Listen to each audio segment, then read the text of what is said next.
काफी रात हो गई है, वक्त का बिल्कुल पता ही नहीं चला। हाँ, एक काम करो, तुम निकलो, मैं भी बस थोड़ी देर में निकल जाऊंगी। कहो तो मैं तुम्हें घर छोड़ देता हूँ। अरे नहीं नहीं, थैंक यू सो मच, बस थोड़ा सा काम बाकी है, तुम निकलो। Okay, bye. बाय।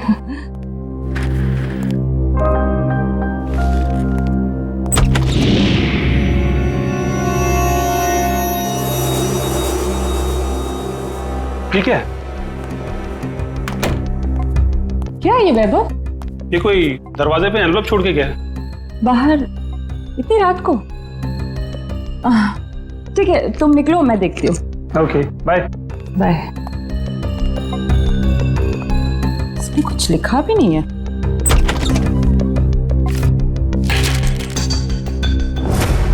एक नजराना सालुंखे के लिए।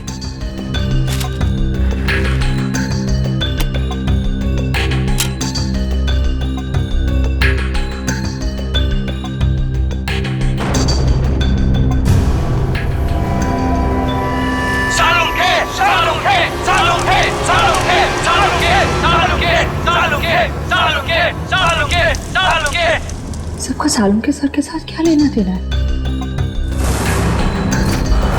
तो दोस्तों, जिस घड़ी का आपको इंतजार था वो घड़ी अब आ गई है। अब दिल थाम कर बैठिए, कुछ ही पल में आप ये दुर्लभ मम्मी देख पाएंगे। ये मम्मी हमें बड़ी मुश्किल से मिली है, इसे हमने इजिप्ट से मंगाया है और ये हमारे म्यूजियम के लिए बड़े गर्व की बात है। ये दुर्लभ मम्मी सिर्फ और सिर्फ यहाँ है और इस दुर्लभ मम्मी को यहां तक पहुंचाने का सारा श्रेय जाता है मिस्टर हबीब को, जिन्होंने इस 2000 साल पुरानी मम्मी को हमारे म्यूजियम तक पहुंचाया है।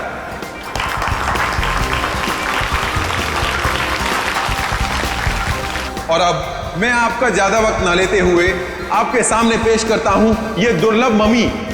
लेडीज एंड जेंटलमैन, आपके सामने पेश है कायरो की शान, तलातत है इस मम्मी का नाम।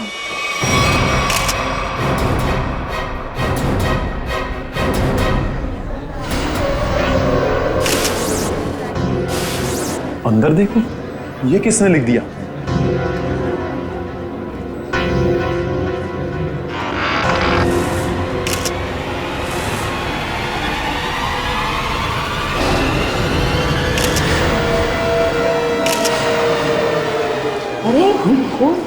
ये क्या है? लावा माता, ये ले आशरे आशरे।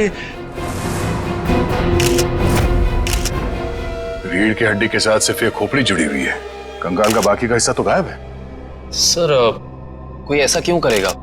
कहीं ऐसा तो नहीं कि वो हम सबको कुछ बताना चाहता है? हो सकता है, इसलिए इस मम्मी के एग्जीबिशन से पहले उसने इस हड्डियों के ढांचे को यहाँ पे लाके रख दिया। पर सर, इतनी कड़ी सुरक्षा होने के बावजूद खूनी ने ये सब किया कैसे होगा? हाँ श्रेया, ये बात तो है और इसका जवाब यही मिलेगा। पंकज, ये ब्लड सैंपल्स उठा लो।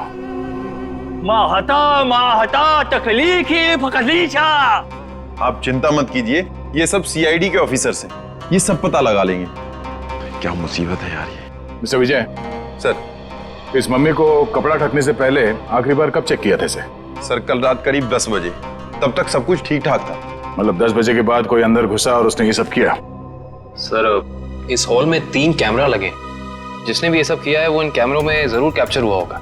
मिस्टर विजय, इन तीनों कैमरेज की फुटेज चाहिए हमें। ठीक है sir. Varun sir, CCTV footage देखने का इंतजाम करो। ओके। आप चिंता मत कीजिए, आपकी मम्मी को कुछ नहीं होगा और अब ये हमारी जिम्मेदारी है। और वैसे भी अब सीआईडी वाले आ चुके हैं, वो सब संभाल लेंगे। कितना टाइम लगेगा? और सर, वो आ गया। सर, फुटेज तैयार है। सबको दिखाओ।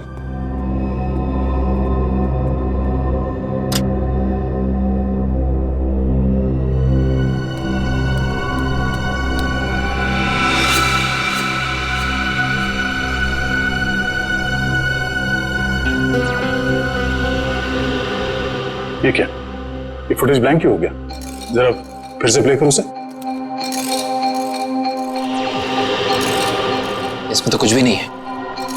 हाँ कभी, मगर ये फुटेज ब्लैंक कैसे हो सकता है? जरा दूसरे कैमरे का फुटेज दिखा। ऐसे कैसे हो सकता है? तीसरा कैमरे का फुटेज दिखाओ। इस कैमरे में औरत, लंबे बाल वाली औरत दिख रही है और दूसरे कैमरे में कोई दिख नहीं रहा। ये कैसे हो सकता है?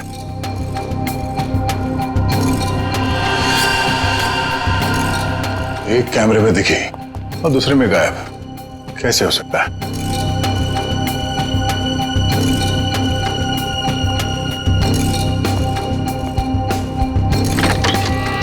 ये देखो, वो खूनी यहाँ इस खिड़की से ही अंदर आया है। सर अगर ये खूनी इस खिड़की से अंदर आया है और एक कैमरे में कैप्चर हुआ है, बाकी दोनों कैमरों में कैप्चर क्यों नहीं हुआ? वो इसलिए काविन, क्योंकि शायद ये खिड़की कैमरा के रेंज से बाहर है। वो यहां से अंदर आने के बाद वो इस तरफ गया होगा, छुप के निकला और इस कैमरे के नीचे से होते हुए वो आगे बढ़ा और यहां से आगे जाने के बाद उसने इस कैमरे को लेजर लाइट से ब्लाइंड कर दिया और यहां से आगे गया और उस हड्डियों के ढांचे को यहां इस कैमरे से नीचे लेके और फिर शायद वो लेजर उसने इस कैमरे पे मारा और फिर उस हड्डियों के ढांचे को यहां पे रख के चला गया, मगर जाते वक्त वहां उस कैमरे में वो कैद हो गया। सर इसका मतलब जिसने भी ये किया है वो अच्छी तरीके से जानता था कि इन कैमरों में कैद कैसे नहीं होना है। इसका मतलब वो जो कोई भी है उसे इस म्यूजियम की अच्छी जानकारी थी। सर यानी कि ये सारा काम किसी अंदर वाले का है, यहाँ किसी काम करने वाले का। हाँ श्रेया, ये काम यहाँ के किसी कर्मचारी का ही है। सर वो खिड़की देखने में काफी छोटी लगती है, मतलब जो भी अंदर आया है वो ज्यादा कद का नहीं होगा, 5 फीट के आसपास। और सर वो आदमी बहुत पतला दुबला होगा। आदमी क्यों, वो कोई औरत भी हो सकती है। उस फुटेज में उसके काफी लंबे बाल थे। नहीं सर, ये दोनों ऐसा काम नहीं कर सकती। ये तो हमारे यहाँ काफी सालों से काम कर रही हैं। तो फिर कौन कर सकता है? एक मिनट, जरा वो फुटेज दिखाना जहां पे वो औरत दिखी थी फ्रेम में। पॉज करो सर, अब जरा जूम करना। इस औरत के तो साइड हॉक्स है। सर ये लड़कियों का कोई नया फैशन है? नहीं पंकज, ये कोई औरत नहीं है। औरत के भेष में कोई आदमी घूम रहा है। औरत के भेष में आदमी? मिस्टर विजय सर, आपके स्टाफ में कोई ऐसा है जो इस वक्त यहाँ पे मौजूद नहीं है? हाँ सर, एक कर्मचारी था जो टूर गाइड का काम करता था। मतलब अभी कहाँ है? सर वो 2 हफ्ते पहले म्यूजियम का कुछ सामान चुराते हुए रंगे हाथों पकड़ा गया। अनिल नाम था उसका। हाँ सर, अनिल की कदकाठी ऐसी है कि वो इस खिड़की से आ जा सकता है। और एक म्यूजियम को एक टूर गाइड से बेहतर कौन जान सकता है। इस अनिल से मिलते हैं। बड़ी अजीब बात।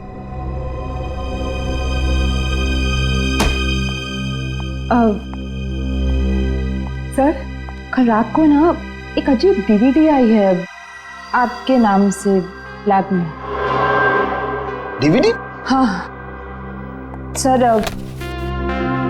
ये देखिए सर। एक नजराना सालुखे के लिए। सर इसमें ना एक जलती हुई गाड़ी दिखाई है, कुछ लोग अपना मुंह छुपाए खड़े हैं और वही लोग आपके नाम के नारे लगा रहे हैं सर। तारिका, ये सब उलझाने का वाला मामला है, कोई हमें भटकाना चाहता अपने काम से।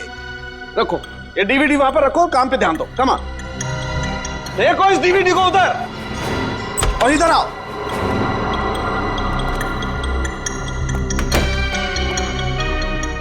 क्या हुआ बॉस, कोई सवाल नहीं पूछा? आते खामोश है सबके सब। चलो कोई बात नहीं, मैं आपको ऐसी बात बताता हूं जिससे शायद आपका मौन व्रत टूट जाएगा। बॉस, बड़ी माथा पच्ची करने के बाद, अच्छी तरह से जांच करने के बाद पता लगा कि इस रीढ़ की हड्डी में छेड़छाड़ की गई है। रीढ़ की हड्डी के साथ छेड़छाड़ की मतलब ये कि इस रीढ़ की हड्डी की हर वर्टिब्रा को गौर से देखो तो पता चलता है कि सारी वर्टिब्रा उल्टे सीधे क्रम में लगी हुई है। रीढ़ की हड्डियां गलत क्रम में लगी है, इसका क्या मतलब हो सकता है यार? मतलब ये कि देखो ये वर्टिब्रा C1, इसके बाद होनी चाहिए C2, लेकिन यहाँ पर है C7 और ऐसे ही ये सब कुछ उल्टा पुल्टा। तो रीढ़ की हड्डी में बाकी हड्डी के टुकड़े अलग ही क्रम में? हाँ, सारी हड्डियां बिल्कुल उल्टी पुल्टी लगाई गई है। जैसे कि C1 के बाद आना चाहिए C2 पर है C7, फिर आना चाहिए C3 पर है C2 और उसी तरह से सारी हड्डियां। C1 C7, डॉक्टर साहब ये क्या है, कुछ समझ में नहीं आ रहा है। अरे तुम्हारी क्या निखिल, हमारी समझ में नहीं आया भैया। बहुत खोपड़ी लगाई तब पता चला है किसी ने बड़ी होशियारी से, बड़ी सावधानी से ये हर वर्टिब्रा को उल्टा सीधा क्रम में लगाया है। और जिसने भी ये किया है ना सालुंखे, किसी खास मकसद से ही किया है, ये खास मकसद से। और एक बात, जिस किसी ने भी ये किया है ना बॉस, उसे मानव शरीर की और मानव की हड्डियों के ढांचे की बड़ी अच्छी जानकारी है। लेकिन सर ये सब करने के लिए कोई इतनी तकलीफ क्यों उठाएगा? सचिन, मुजरिम ये सब करके हमें ये बताना चाहता है कि हमारा मुकाबला किसी साधारण आदमी से नहीं है, वो बहुत खतरनाक है। सिर्फ खतरनाक ही नहीं, दिमागी बीमारी है इस आदमी को। सिर्फ इतना ही नहीं सर, इन हड्डियों पे जो खून लगा हुआ है, टेस्ट करने के बाद पता चला कि वो किसी एक इंसान का नहीं है, बल्कि 3 अलग अलग लोगों का है। क्या मतलब सर 3 और लोग मरे? खून 3 और लोगों का है? 3 लोग और मरे हैं? सचिन, 3 लोग मरे हैं या जिंदा, ये तो तभी पता चल जाएगा जब हम इस सिरफिरे को पकड़ लेंगे तब। लेकिन जिंदा।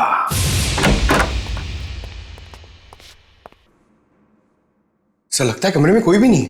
चांद मारो, देखो क्या मिलता है।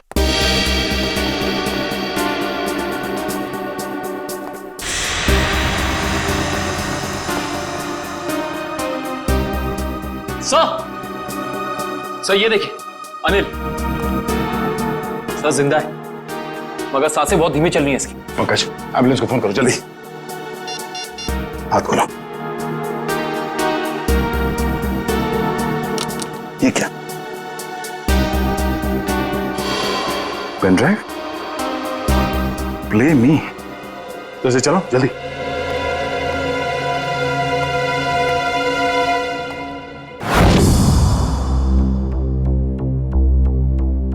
सालुंखे, मैं जानता हूं कि मेरा यह संदेशा तुम तक जरूर पहुंचेगा। मैंने सुना है कि तुम दुनिया के एक प्रसिद्ध फॉरेंसिक विशेषज्ञ हो और मुश्किल से मुश्किल केस को चुटकी बजाते ही हल कर लेते हो। मैं ऐसा नहीं मानता। मेरी नजरों में तुम सिर्फ एक आम इंसान हो और अब मैं आ गया हूं और बहुत जल्द दुनिया के सामने तुम्हारी असलियत ला कर रख दूंगा। सालुंखे, मैंने 3 आदमियों को बंदी बनाकर रखा है। अब उनकी जिंदगी तुम्हारे हाथों में है। तुम चाहो तो उन्हें बचा सकते हो। तुम्हारे पास जो रीढ़ की हड्डी है उसके जरिए उन तक पहुंच सकते हो, लेकिन तुम्हारे पास सिर्फ और सिर्फ 6 घंटे हैं। तो दिखाओ अपनी काबिलियत, और अगर तुम उन 3 लोगों को नहीं बचा सके तो उनकी मौत की जिम्मेदार होगे तुम, और तुम्हारा समय शुरू होता है अब।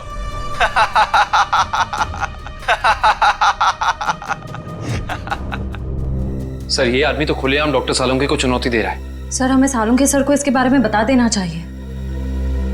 सर, हमारे पास सिर्फ 6 घंटे। हाँ पंकज, अभी डॉक्टर सालुंखे ही मदद कर सकते हैं इन 3 मासूमों की जान बचाने में। अरे क्या, इन 3 खून की रिपोर्ट से कुछ पता नहीं पड़ रहा है और हमारे पास सिर्फ 4.5 घंटे हैं। अरे इस मुजरिम के मुताबिक ये सबूत ही हमें सही रास्ता दे सकता है। कुछ तो ऐसा है तारिका जो हमारी नजरों से छुप रहा है। क्या हो सकता है ये? सर, इस मुजरिम ने आपको ही ऐसी चुनौती क्यों दी?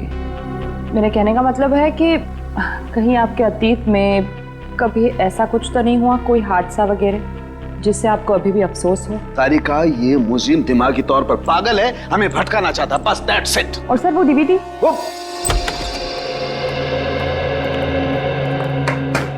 क्या हुआ सामजी, क्या पता चला? बॉस, हमारे पास सिर्फ 4.5 घंटे हैं। वक्त गुजरता जा रहा है और मुझे अभी तक कुछ पता नहीं चला है। यार वही मैं तुझे कहने आया हूं कि जल्दी बता। बस मुझे लगता है इस रीढ़ की हड्डी में कोई कोड है। मुझे एक एक वर्टिब्रा फिर से चेक करनी पड़ेगी बस।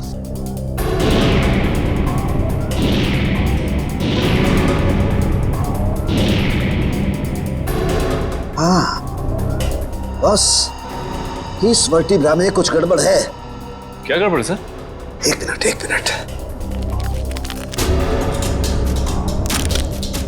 एक मिनट बस।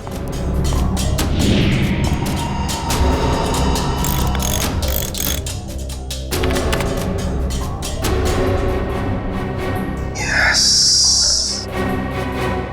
हाँ बस, पकड़ में आ गया। बॉस, इस इंसान की ये वर्टिब्रा में, ये वर्टिब्रा इंसान की नहीं है। तो फिर किसकी है सारुण के? जानवर की है।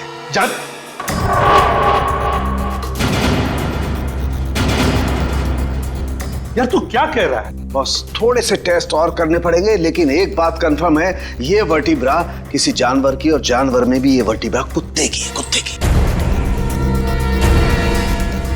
कुत्ते का वर्टिब्रा है? हाँ बस। इंसान की रीढ़ की हड्डी में कुत्ते की? सर ये कैसे हो सकता है सर? निखिल, पूरी हड्डी नहीं, सारी वर्टिब्राज में से सिर्फ एक ये वर्टिब्रा कुत्ते की है जो इसमें बदल दी गई है, ताकि हमें लगे ही नहीं कि ये किसी कुत्ते की हड्डी है। लेकिन सर रीढ़ की हड्डियों को उल्टे सीधे तरीके से जोड़ने की वजह क्या हो सकती है? शायद हमें भटकाने के लिए बॉस। हाँ, ये हमें उलझाने की कोशिश कर रहा है, बड़ा चालाक है ये। वो चाहता है कि हम ये C1, C2, C3, C4, C5 इन वर्टेब्रेज में फंसे रहे हैं और हमारा ध्यान इस कुत्ते की रीढ़ की हड्डी पर न जाए। एक बात और बॉस। क्या? इस हड्डी को देख करके लगता है कि ये हड्डी किसी बड़ी नस्ल के कुत्ते की हड्डी है। बड़े नस्ल के कुत्ते की रीढ़ की हड्डी? तो फिर सचिन पता लगाना पड़ेगा ऐसे कौन कौन से डॉग ब्रीडर्स हैं जो बड़े नस्ल के कुत्ते ब्रीड करते हैं और किन किन लोगों ने कुत्ते पाले हैं। पता चल गया? Okay, thank you sir. क्या कहा सारुण के? सर कुत्ते की नस्ल का पता लगा लिया उन्होंने। ये वैल्यून नस्ल का कुत्ता है सर। वैल्यून नस्ल का कुत्ता? हाँ सर, माफ कीजिएगा आप लोगों को इंतजार करना पड़ा। बताइए मैं आपके लिए क्या कर सकता हूँ? हमें कोई परेशानी नहीं हुई, आप सिर्फ इतना मुझे बताइए कि क्या आप वैल्यून नस्ल के कुत्ते बेचते हैं? हाँ सर, ये बड़े दुर्लभ और बड़े आकार का कुत्ता है। हम इसे बाहर से मंगवाते हैं अपने कुछ खास ग्राहकों के लिए। तब तो ये आसानी से बता सकते हैं आपके इस नस्ल के अब तक कितने कुत्ते बेचे आप? हाँ सर,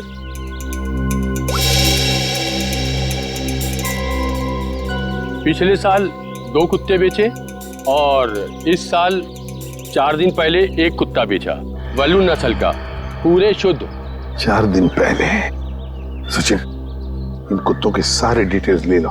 सर, हाँ, अनिल को होश आ गया है। उसने बताया उससे जो कुछ भी कराया गया जबरदस्ती करवाया गया है। तो फिर उसने खूनी को तो देखा होगा ना? नहीं सर, उसने खूनी को नहीं देखा। डैम इट, हमारे पास सिर्फ 3.5 घंटे। चलो जल्दी।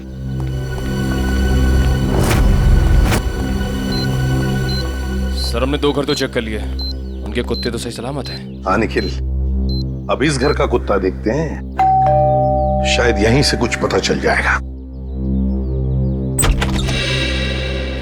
जी, किससे मिलना है? जी हम लोग CID से। आपके पास वैल्यून नस्ल का कुत्ता है ना? जी हाँ। हम उसे देखना चाहते हैं। अंदर आइए। रेक्स ने कुछ किया है क्या? अरे नहीं नहीं, आपके कुत्ते ने कुछ नहीं किया है, बस हम उसे देखना चाहते हैं। जरा बुलाइए ना आपके रेक्स को। सर वो क्या है कि हमारा नौकर उसको घुमाने के लिए लेकर गया है, बस अभी आता ही होगा। सर बैठिए ना प्लीज। नहीं नहीं, थैंक यू। सर इसका मतलब ये कुत्ता भी बिल्कुल ठीक ठाक है?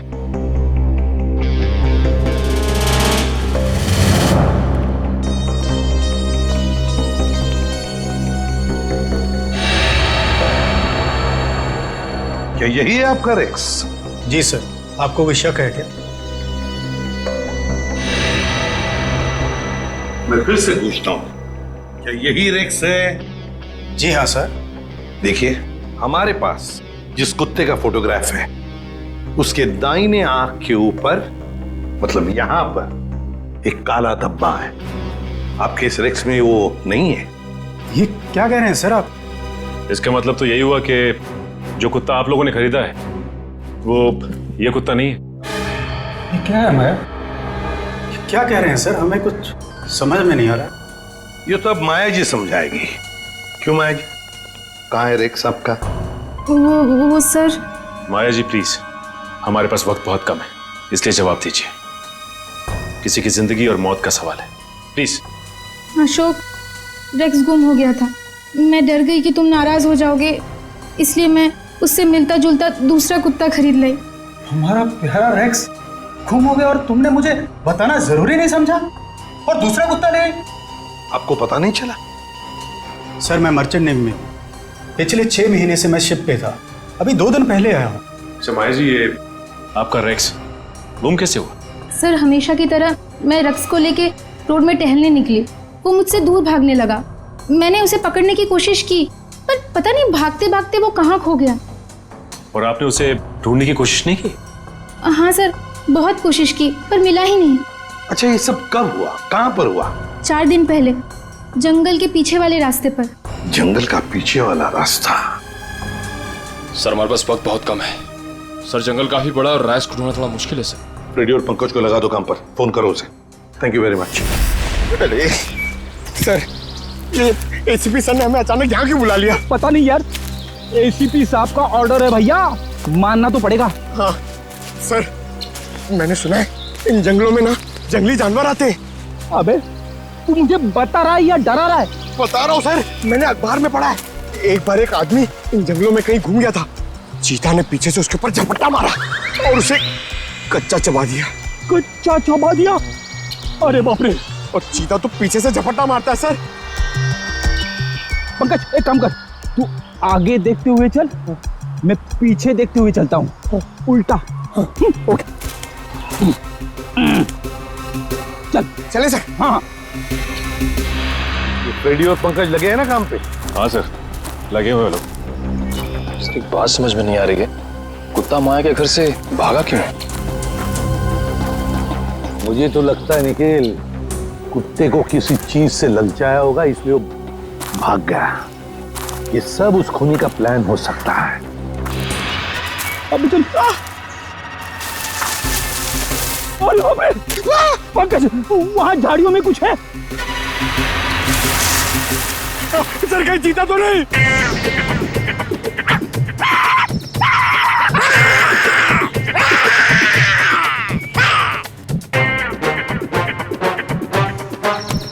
भाग गया सर, चीता भाग गया।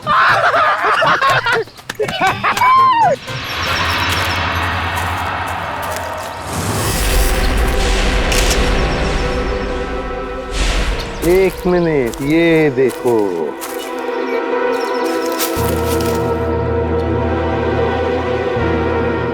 हड्डियां, जरूर इसी से ललचाया होगा कुत्ते को। शाबाश पंकज, शाबाश! तुमने मुझसे कुछ नहीं सीखा। नहीं, मगर एक बात जरूर सीख ली, बहादुरी की। बहादुरी? सर, मैंने तो आपकी बहादुरी कभी नहीं देखी।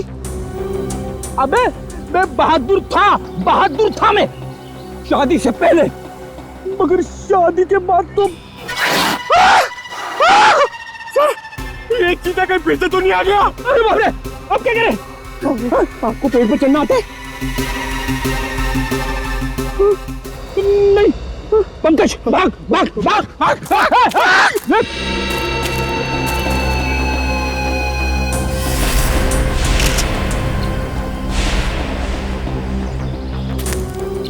ये देखिए सर। हाँ, ये देखिए बॉल, लगता है कुत्ते ने चबाया हुआ है इसे।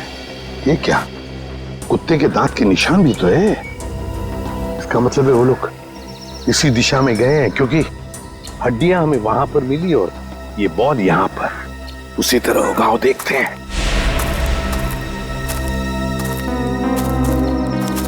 ये क्या, जंगल का रास्ता तो यहीं पर खत्म हो गया। क्या करें?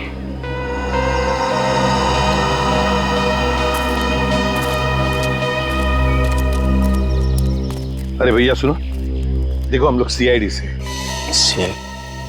घबराओ मत, सिर्फ पूछताछ करने आए हैं। एक बात बताओ, 4 दिन पहले क्या तुमने यहाँ पर किसी बड़े नस्ल के कुत्ते को देखा है? सफेद रंग का कुत्ता, उसके शरीर पर काले काले धब्बे थे, बड़ा खूबसूरत सा कुत्ता था। ये कुत्ता क्या सब, यहाँ तो दिन में बहुत सारे कुत्ते घूमते हैं। अरे भाई साहब, आपको बताया ना कि बड़ी नस्ल का कुत्ता, वो कोई आम कुत्ता नहीं था।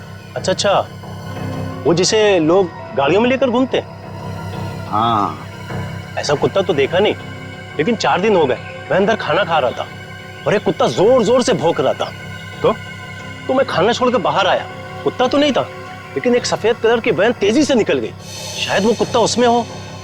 सफेद कलर की वैन? अच्छा, वैसे तो तुम लोगों को आदत सी होती है ना किसी भी गाड़ी का नंबर, गाड़ी का मेक याद रखने की, तो हो सकता है उस गाड़ी का भी नंबर याद हो तुम्हें। हाँ साहब, वैन का नंबर था STU 3339। STU 3339। Thank you Sachin, इस इस वैन का पता लगाओ। सफेद कलर की वैन STU 3339। बस हो गया नाटक। हाथ ऊपर। चुपचाप अपने आप को हमारे हवाले कर दो। हाथ ऊपर।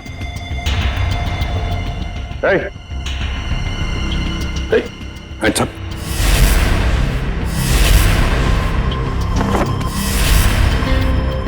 डमी? सर, एक खूनी हमारे साथ अजीब खेल खेल रहा है। हाँ, समझ।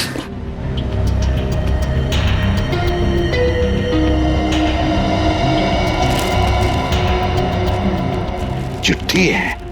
तुम्हारे अंदर कुछ खास नहीं है, बड़े मामूली और आम हो तुम। अब मान लो कि तुम उन 3 लोगों को बचाने में नाकाम हो चुके हो, तुम हार गए। अच्छा सर, ये कोई संकी है।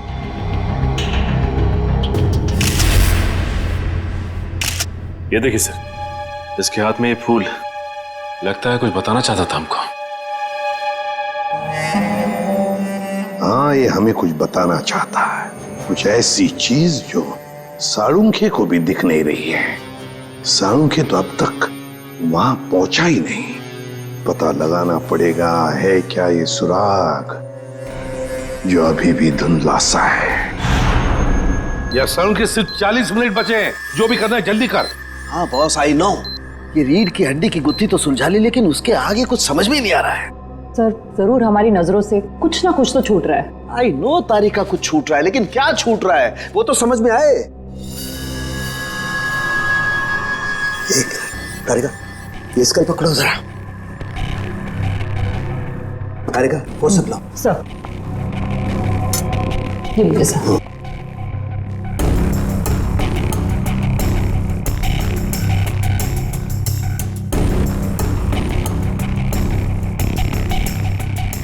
ये दांत तो प्लास्टर ऑफ पेरिस का लगता है। तारिका, जरा पानी लाओ।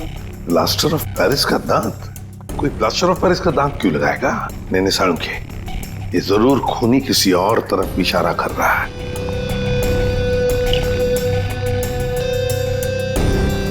अच्छा साळुंखे साहब, ये आपके प्रोफेशन में ये प्लास्टर ऑफ पेरिस कहाँ इस्तेमाल होता है? सचिन, प्लास्टर ऑफ पेरिस अक्सर मेडिकल कॉलेजेस में कंकाल वगैरह बनाने के लिए, स्टडी के लिए इस्तेमाल करते हैं। Medical college, medical college.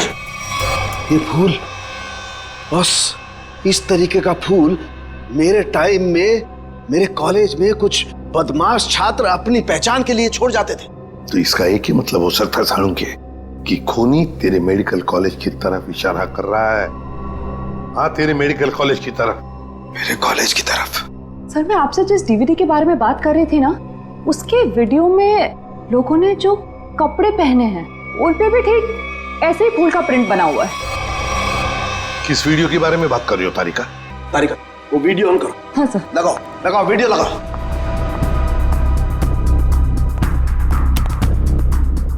Play करो, प्ले करो। सर, क्या बात है, सच में आज ये कर दिखाएगा।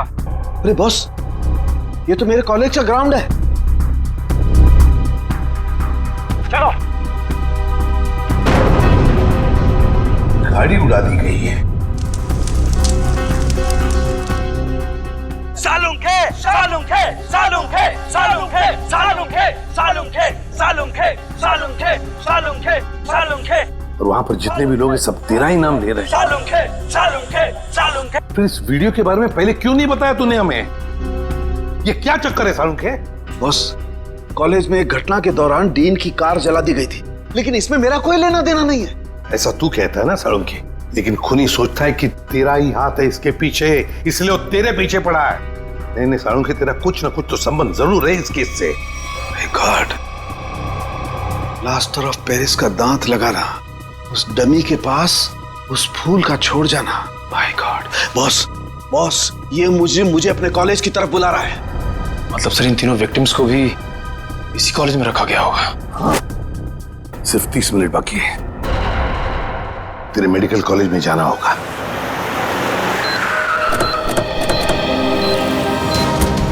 सिर्फ 10 सेकंड बचे सर हमारे पास। सर, वो तीनों मिलेंगे क्या? उस तरफ हो गए, उस तरफ।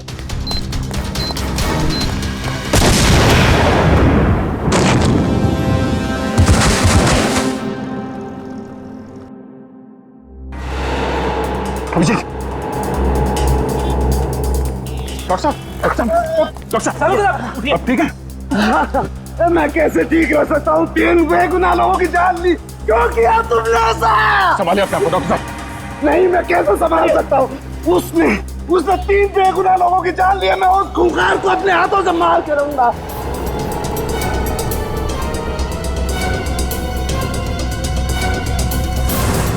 साळुंखे, वक्त बहुत कम है हमारे पास। 3 लोगों की जानें चली गई इस आदमी की वजह से, और तू ऐसे हताश बैठा। तो क्या करूं बॉस, ये मेरी गलती थी। मेरी वजह से 3 मासूमों की जान गई और मैं कुछ नहीं कर पाया। बॉस, मैं फेल हो गया। यार, तेरी वजह से जान नहीं गई है, तूने जो भी करना था सब कर लिया। अगर वक्त पर काम नहीं आया तो क्या किया बॉस? मुझे पहले क्यों नहीं समझ में आया? वो फूल, वो पीओपी का दांत, वो डीवीडी, पहले क्यों नहीं समझा? ये इशारा आया। सर, आप अपने आप को क्यों दोषी मान रहे हैं? जो भी हुआ उसमें आपकी क्या गलती थी? मेरी क्या गलती?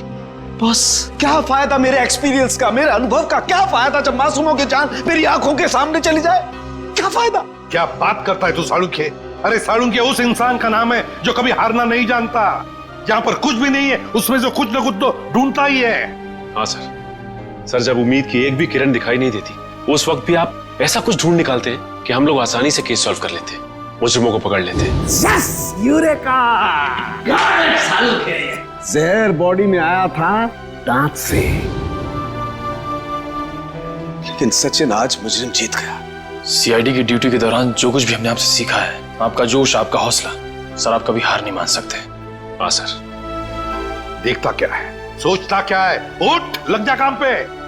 बॉस, मैं तुमसे वादा करता हूं, ये साळुंखे तुमसे वादा करता है, मैं उस खूनी को छोड़ूंगा नहीं। मैं उससे उसके अंजाम तक पहुंचा करके रहूंगा बॉस। यस यस, ये हुई ना बात। साळुंखे कभी हिम्मत नहीं हारता, आप देखना। यूं सुराग मिलेगा साळुंखे, यूं सुराग मिलेगा। मेरे साथ तुम लोगों का साथ है, साळुंखे हार सकता नहीं। मैं जरूर उसे उसके अंजाम तक पहुंचा के रहूंगा।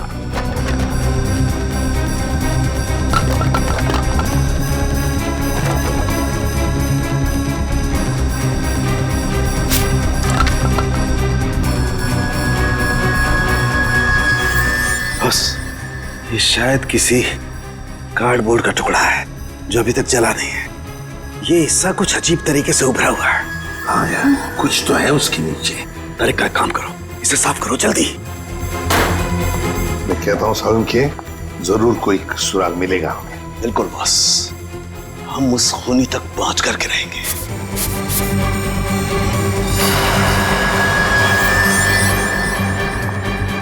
सर, से देखिए, यहाँ पे कुछ लिखा हुआ है।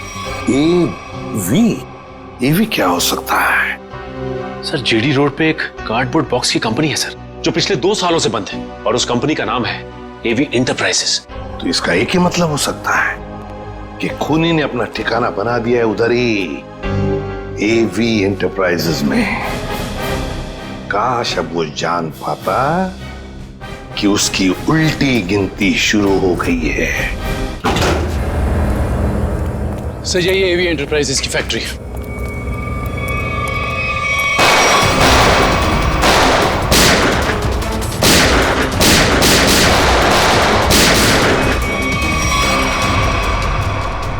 क्या बात है, अभी तो हमारा स्वागत गोलियों से हो रहा था, अभी एकदम सन्नाटा। सर, लगता है कोई नई चाल चलने वाला है।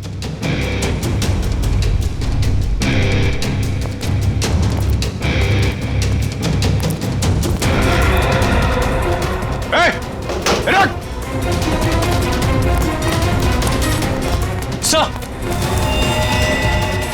तुम लोग देखो उसको। कहाँ गए तुम्हारे बाकी साथी हैं? सर, मैं शिखर हूँ। मेरे चचेरे भाई भूपेंद्र को किसी ने अगवा कर लिया है। वो निकल भागने में कामयाब भी हो जाता, मगर उसने फिर से उसे पकड़ लिया। सर, इसका मतलब वो तीसरा विक्टिम अभी भी जिंदा है? एम्बुलेंस को फोन करो जल्दी। मेरे भाई भूपेंद्र ने मुझे मदद के लिए बुलाया था। हाँ। लेकिन मेरे आने से पहले उसने उसे फिर से पकड़ लिया। मैं आपको फोन ही करने वाला था, लेकिन गोली लग गई तुम्हें। प्लीज उसे बचा लो सर। निकल गए वहां से। कोई बात नहीं, तुमने उन लोगों को देखा था ना, उनको पहचानते हो? कुछ याद है उनके बारे में? सर मैंने खिड़की से उसकी एक झलक देखी थी। हाँ। उसका चेहरा झोपड़े के पास से जला हुआ था। चेहरा जला हुआ था?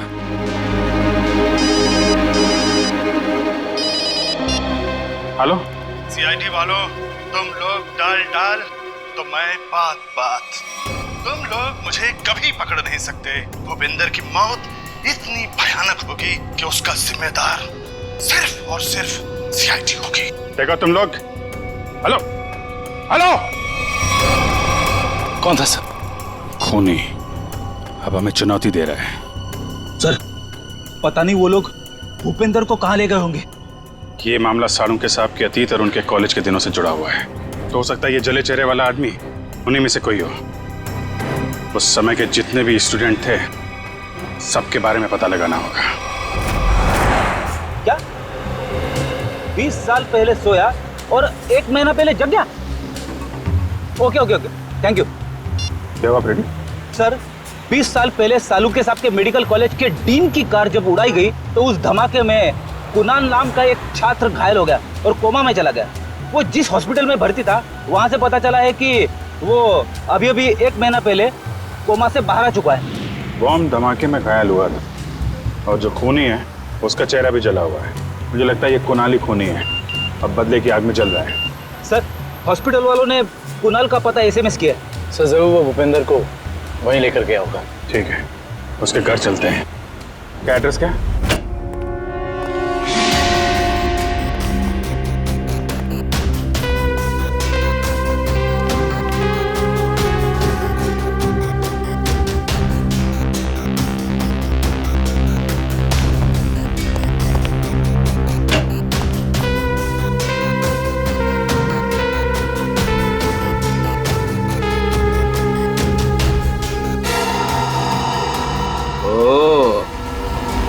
तो यहाँ छुप के खड़ा है। बाहर आ जाओ कुणाल, तुम्हारा खेल खत्म हो चुका है। बाहर आओ।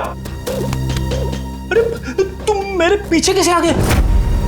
अरे आप, मुझे लगा कुणाल मेरे पीछे आ गया।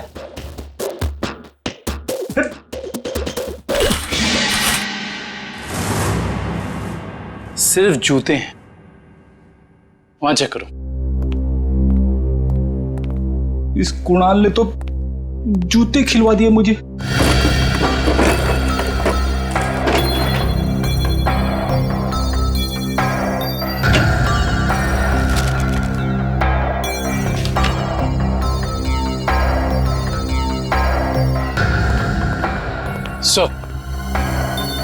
यहाँ कोई नहीं है। कोई बात नहीं, ये कुणाल की फाइल मिली है, देख रहा हो? सारे सर्टिफिकेट्स और ये एड्रेस देखा इसमें? दूसरा एड्रेस लिखा है यहाँ पे, 12 गोलकुंडा।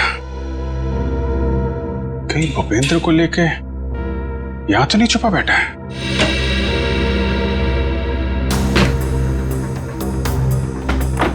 ब्यूरो में फोन करो, ये एड्रेस भेजो, उनको बोलो पता लगाएं इसके बारे में।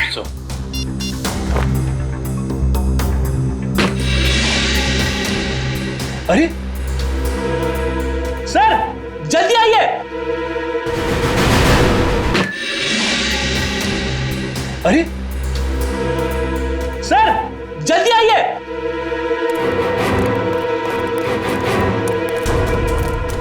क्या वो फ्रेडी?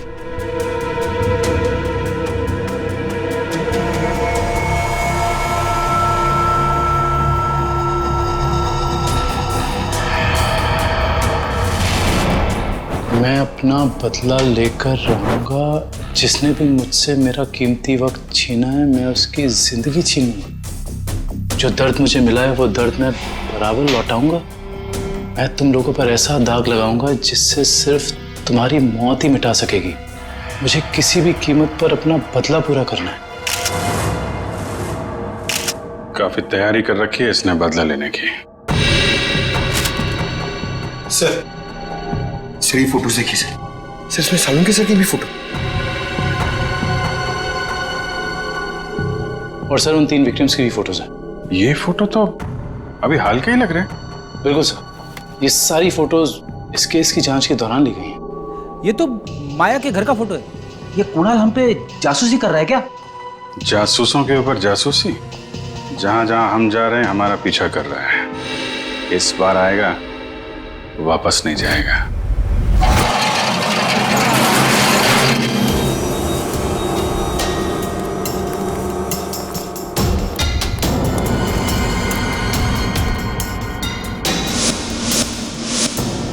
सर, उस आदमी को बांध के रखा हुआ है। ये आदमी तो भूपेंद्र लगता है सर। भूपेंद्र, भूपेंद्र, ये तो बेहोश है। मैं खोल देता हूँ सर। नहीं, एक मिनट कविन, एक मिनट। अगर वो खूनी इस आदमी को मारना चाहता था तो बॉक्स फैक्ट्री में भी मार सकता था। इसे यहां पे लाके बांध के क्यों रखा है? ओह, मतलब ये हमें मारने के लिए चाल बिछाया उसने।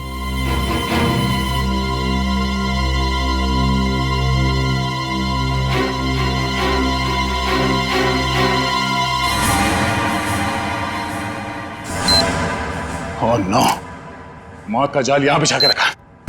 खोलो इसे जल्दी।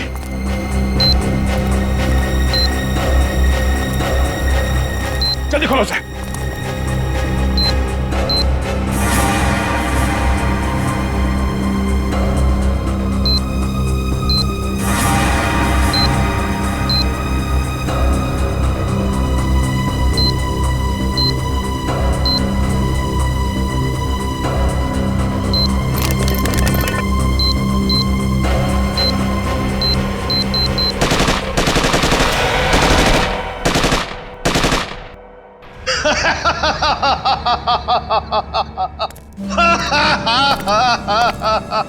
मुझसे बेहतर कोई भी नहीं हो सकता, कोई भी नहीं।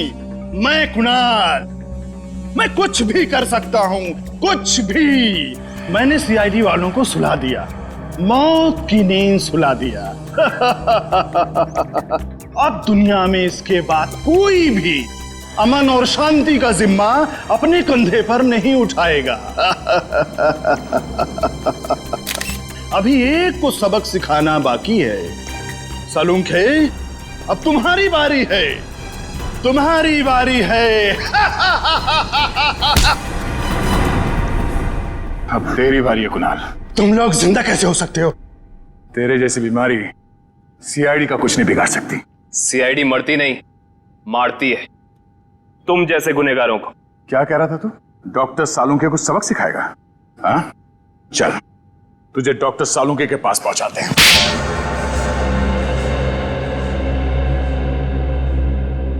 क्यों मारा मासूम लोगों को तुमने? वो मासूम नहीं है, वो अपराधी है, मेरे अपराधी। मैं उन सब लोगों को मार देना चाहता था जिन्होंने मेरी जिंदगी बर्बाद करने में कोई कसर नहीं छोड़ी। मैंने क्या बिगाड़ा था तुम्हारा? मेरी जिंदगी बर्बाद करने में तुम्हारा बहुत बड़ा हाथ था सालुंके। तुम जानते थे कि मैं तुमसे बेहतर हूँ, इसलिए तुम मुझसे जलते थे। ऐसा तुम सोचते हो, मगर ये सच नहीं है। मैं नहीं मानता। टीन की कार तुमने उड़ाई थी। नहीं, वो सालुंके नहीं था, मैं था। मैंने ही सालुंके बनकर वो सब किया। लेकिन उस ब्लास्ट की वजह से मेरी जिंदगी और मेरा भविष्य खत्म हो गया ना। उस वक्त मैं वहीं पे था, वो ब्लास्ट में घायल हो गया और मैं कोमा में चला गया। और जब मैं कोमा से जागा तो मेरा सब कुछ खो गया, सब कुछ खत्म हो गया। मेडिकल कॉलेज की उस घटना का वीडियो फॉरेंसिक लैब कैसे पहुंचा? वो मैंने भिजवाई थी सालुंके को चुनौती देने के लिए। माना कि तुम्हारे साथ जो कुछ हुआ गलत हुआ, लेकिन बदले की आग ने तुम्हें इंसान से शैतान बना दिया। कानून हाथ में लेने वाले को कानून कभी माफ नहीं करता। तुम दोनों की इसकी सजा जरूर मिलेगी।